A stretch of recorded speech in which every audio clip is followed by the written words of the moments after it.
خاپری نغمې بالاخره لا پټو رازونو څخه پرده پورته کړه. سندرغاړي نغمې په ژړا او ډکو سترګو له کلونو وروسته له دې سره د شوو ظلمونو په اړه راز ښکاره کو.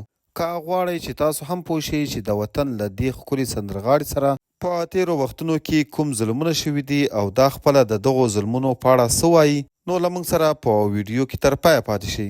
د افغانستان د ښکلي سندرغاړي چې هر پښتون دا خوښوي او د دې سندرې اوري، نغمه هغه سندرغاړي وه چې له ډېرو مشکلاتو او تکلیفونو سره یې په اول ځل د هنر په ډګر کې قدم کېښود. خاپري نغمې له دې سره په ځواني کې د شوو ظلمونو څخه په ډکو سترګو او ژړا پرده پورته کړه. سندرغاړي نغمې دغه تازه خبرې او انټرویو له نظیره کریمي سره کړي دي چې ډېرې له درده ډکې دي. نغمه په دغه مرکه کې وایي چې زه د ځواني له وخت څخه ډېرې خرابې خاطرې لرم چې دلته یې نشم بیانولی. هغه وایي چې زما د ځواني وخت ډېر په جنجالونو او مشکلاتو کې راتېر شوی. خبریاله ورته وایي چې له تاسو سره د مور ظلم کړی او یا هم پلار؟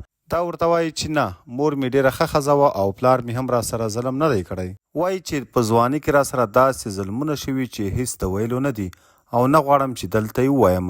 له نغمې څخه دغه خبریاله پوښتنه کوي چې آیا استاد منګل در سره ظلم کړی؟ نغمه ورته وایي چې د استاد منګل په اړه نه غږېږم، خو په ټولنیزو رسنیو اکثره خلک دا فکر کوي چې ګنې استاد منګل له نغمې سره په ځواني کې ډېر ظلم کړی دی او هغه یې ډېره خرابه استعمال کړي. نغمه په دغه مرکه کې وایي چې یو شمېر پښتانه او زما مینوال ماته په کمنټونو کې کنځلې او بدې ردې وایي، خو بیا هم زه له هغوی سره مینه کوم او حتی د هغوی دغه کنځلې او بدې ردو سره هم مینه لرم. هغه وایي چې زه په افغانستان او پښتنو مینه یم او زما هنر به همیشه د افغانستان او پښتنو په حق کې وي او څه وخت چې هم په افغانستان او افغانانو باندې درد وي نو زه به همغه درد همیش محسوسوم. قدرمن دوستانو، تاسو په دې اړه څه نظر لرئ؟ نظر مو را سره په کمنټ کې ضرور شریک کړئ.